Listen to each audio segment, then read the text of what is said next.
네, 오늘 이 본문 마태복음 9장 말씀에 보면 참 대조적인 장면들이 섞여 있죠.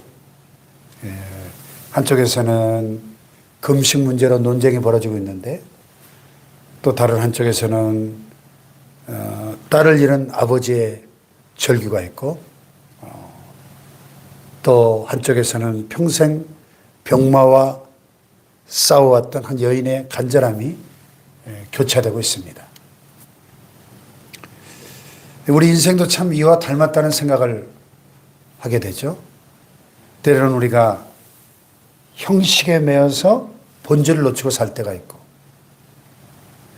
또 때로는 내 힘으로 어찌할 수 없는 인생의 벼랑 끝 앞에 설 때도 있습니다. 오늘 본문을 통해서 지금 이 순간에도 우리 곁에서 일하고 계시는 그 주님을 우리가 어떻게 바라봐야 할지 한번 함께 살펴보려고 합니다. 첫째로 우리가 생각해야 될 주제는 지금은 형식보다 껍데기보다 신랑과 함께 기뻐할 때다 하는 사실입니다. 오늘 본문에 보면 세례 요한의 제자들이 예수님께 나와서 묻습니다. 우리와 바리새인들은 금식하는데 어찌하여 당신의 제자들은 금식하지 아니하나이까? 금식은 참 귀한 신앙의 훈련이죠. 경건의 훈련이죠. 금식의 유익이 참 많습니다. 그런데 예수님은 아주 명쾌한 비유를 들어서 이 제자들의 오해를 풀어주십니다. 첫째로 15절에 보면은 혼인집, 결혼식 잔치집 비유를 드세요. 혼인집 손님들이 신랑과 함께 있을 동안에 슬퍼할 수 있겠느냐? 그러나 신랑을 빼앗길 날이 이르리니 그때는 금식할 것이니라. 그렇죠.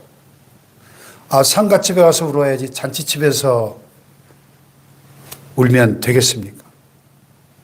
예수님이 지금 그들 곁에 계시는데 그분이 바로 우리의 신랑이신데 결혼 잔치집에 와서 왜 슬퍼하고 있느냐? 그런 말씀이잖아요. 종종 우리가 신앙생활을 하면서 예수 믿는 기쁨을 잊어버리고 율법주의의 틀에 갇혀가지고 율법주의적인 형식과 전통만 남은 신앙의 껍데기를 붙잡고 신앙생활을 할 때가 있는 것이죠. 그래서 예수님은 여기 생배 조각과 세포도주의 비유를 들어서 조금 더 이해하기 쉽게 설명을 하십니다. 생배 조각을 낡은 옷에 붙이는 자가 없나니 이는 기운 것이 그 옷을 당겨 헤어짐이 더하게 되며. 그렇죠. 아니 헤어진 옷을 낡은 옷을 기운다고 멀쩡한 생배 조각을 잘라가지고 붙이면 되겠습니까? 또 새 포도주를 낡은 가죽 부대에 넣지 아니하나니 그렇게 되면 부대가 터져 포도주도 쏟아지고 부대도 버리게 됩니다. 새 포도주는 새 부대에 넣어야 둘이 다 보존되느니라. 예수님 당시에 이스라엘 사람들이 이 포도주를 담기 위해서 가죽으로 가죽 부대를 만들었던 것 같습니다. 근데 이 가죽 부대가 처음에 새 가죽으로 만들면 이 가죽이 부들부들 하잖아요. 그래서 새 포도주를 넣으면 이 포도주가 점점 발효될 거 아니겠습니까? 그 새 포도주는 새 부대에 넣어야지. 이 가죽 부대가 오래되면 이 가죽이 딱딱해지잖아요.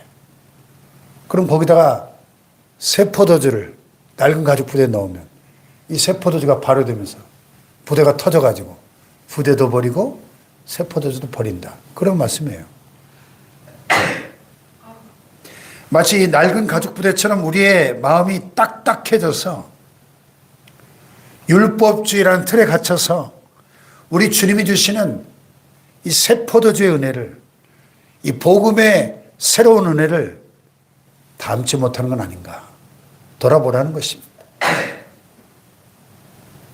지금은 주님이 우리와 함께 계시는 잔치의 시간이라는 것이죠. 이 과거의 아픔이나 형식에 묶여 있지 말고 오늘 내 곁에 계신 주님으로 인해서 기뻐하라는 거예요. 오늘 여러분의 신앙생활 속에 이 주님과 함께하는 기쁨이 넘치고 있습니까? 항상 기뻐하라. 쉬지 말고 기도하라. 범사에 감사하라. 이것이 하나님의 뜻이라고 그랬지 않습니까? 오늘 새벽에 주님이 내 안에, 주님이 내 삶에 함께 하시는 그 기쁨을 누리시기를 축복합니다. 두 번째로 생각할 주제는요, 이 절망의 끝에서 주님의 옷자락을 붙잡아야 한다는 겁니다. 이 예수님의 결혼차치집 비유가 끝나자마자 아주 다급한 상황이 펼쳐집니다. 한 관리가, 다른 복음서에 보면 회당장이죠. 달려와가지고 절하면서 내 딸이 방금 죽었습니다. 오셔서 그 몸에 손을 얹어주소서. 그러면 살아나겠습니다.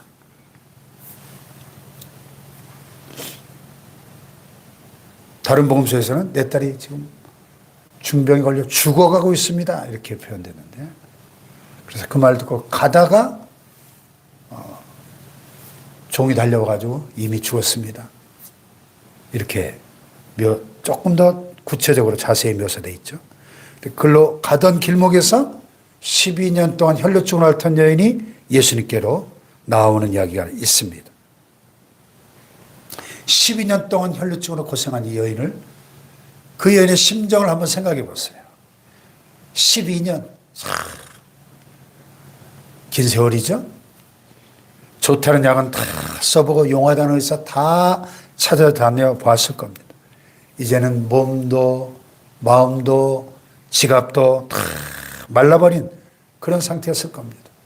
하루하루 절망 가운데 고통 속에 살아가던 이 여인의 마음속에 어느 날 예수님의 소문이 들려오고 예수님에 대한 믿음이 생겼습니다. 야, 내가 예수님을 만나 그 고독가에만 손을 대어도 이 병을 고칠 수 있을 텐데, 이 병에서 구원받을 수 있을 텐데. 여기 12절에 이는 제 마음에 그 겉옷만 만져도 구원을 받겠다 함이라. 헬라 원문에 보면 그 겉옷만 만져도, 이 표현이 단순히 그냥 스치는 게 아니고 결연한 의지를 담고 있는 표현이에요. 그래서 그 군중 속에 섞여가지고 숨을 죽이며 몰래 주님 곁에 다가갔던 이 여인의 그 떨리던 손끝을 한번 상상해 보십시오. 이 여인이 믿음으로 주님의 옷자락을 치치트라고 하는 구약의 그 술이죠. 옷술,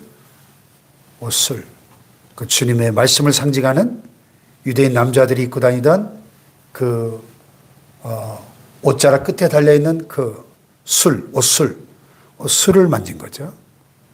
이 주님의 언약의 말씀을 붙들었다는 의미인데요. 믿음으로 주님의 그 치치트를 붙드는 순간에 그 병이 즉시로 낫고 그의 몸에 혈루 근원이 마른 것을 깨달았다 그랬어요. 즉각적인 치유가 일어납니다. 할렐루야. 예수님이 즉시 알아차리시고 말씀하시죠. 딸아 안심하라. 내 믿음이 너를 구원하였다. 할렐루야. 여기서 구원은 우리가 예수 믿고 죄사함 받아 얻는 그 구원이 아니죠. 이 병에서 노임 받았다는 의미의 구원입니다. 네, 믿음이 너를 구원하였다. 우리가 인생 후반전을 지나면서 육신에 여기저기가 고장이 나고 질병으로 고통받고 자식 걱정에 밤잠을 설치고 경제 문제로 고통받는 때가 있을 수 있습니다. 그런데 여러분, 오늘 이 10개를 혈로 줄 앓던 이 여인이 치유받은 이 장면을 여러분 마음에 새기시기 바라요. 주님은 우리 멀리 계시지 않습니다. 주님은 우리의 이 고통받는 삶의 현장에 우리의 신음소리를 들으시고 내 간절한 손길을 외면하지 않으십니다. 주님의 옷자락을 붙드는 믿음이 있기를 주님의 이름으로 축복합니다. 네. 내가 그 겉옷만 만져도 구원을 받겠다. 이 여인의 믿음이 기적을 불러일으켰습니다. 마지막 세 번째로 우리가 생각할 주제는 세상의 비웃음을 넘어 주님의 일하심을 보라 하는 거예요. 예수님이 회당장의 그 집에 도착했을 때 사람들은 이 아이가 이미 죽었다며 울고불고 난리가 났습니다. 피리 부는 자들과 떠드는 무리를 보시고, 유대인의 그 장례 풍습에 보면 사람이 죽었을 때 피리를 불면서 곡하는 사람들을 돈 주고 사요. 그 장례식의 그 분위기를 고취시키기 위해서. 그러니까 지금 이 대신 곡해주는 알바생들인 거죠. 그들을 향해서 주님 말씀하신 거예요. 물러가라. 이 소녀가 죽은 것이 아니라 잔다. 그랬더니 사람들이 어떻게 했어요? 그들이 비웃더라. 그랬어요. 여러분, 세상은 늘 그렇습니다. 야, 이제 다 끝났다. 안 된다. 네 나이가 몇인데 무슨 변화냐? 예수가 밥 먹여주냐? 비웃습니다. 하지만 예수님은 그 비웃는 무리들을 다 내보내시고 그 아이의 손을 잡으시며 당시 유대인의 공용어였던 모국어였던 아람어로 달리다 쿰 소녀야 일어나라. 그래서 당시에 그 유대인 아빠들이 아침에 늦잠 자는 딸을 깨울 때 쓰던 말이었다 그러죠. 달리다 쿰. 이미 죽어버린 이 소녀를 예수님은 마치 잠든 딸을 깨우듯이 그렇게 죽음의 잠에서 깨우셨습니다.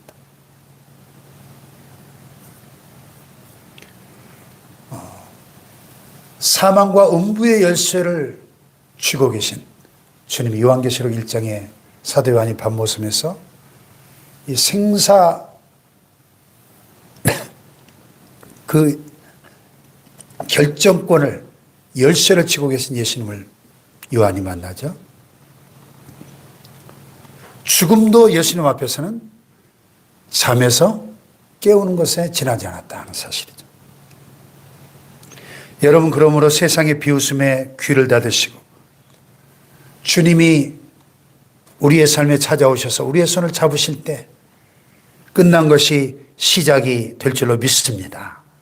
어제 설교에서 제가 에스겔 그 골짜기에 마른 뼈들이 부활하는 환상을 말씀드렸어요.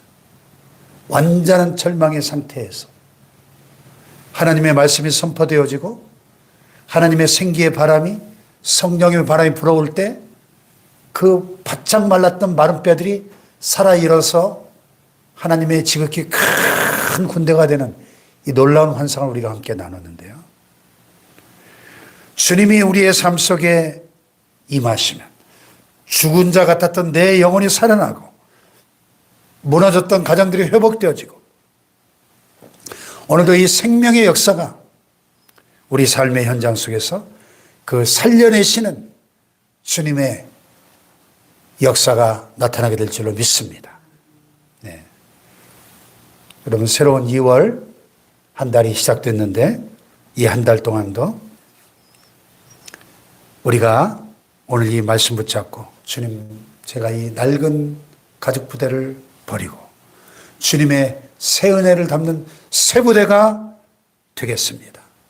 주님의 옷자락을 붙드는 그 심정으로 이 2월 한 달도 주님의 기적을 경험하는 기적의 한 달이 되기를 원합니다. 우리가 실망하고 낙심하고 주저앉아 있을 때도 주님은 일하고 계신다는 사실을 믿으시기 바랍니다. 주님의 일하심을 보면서 슬픔 대신 기쁨의 찬송을 부르는 이 복된 하루, 복된 2월 한 달이 되시길 주님의 이름으로 축복합니다. 기도하십시다. 말씀 붙잡고 주님, 내 신앙이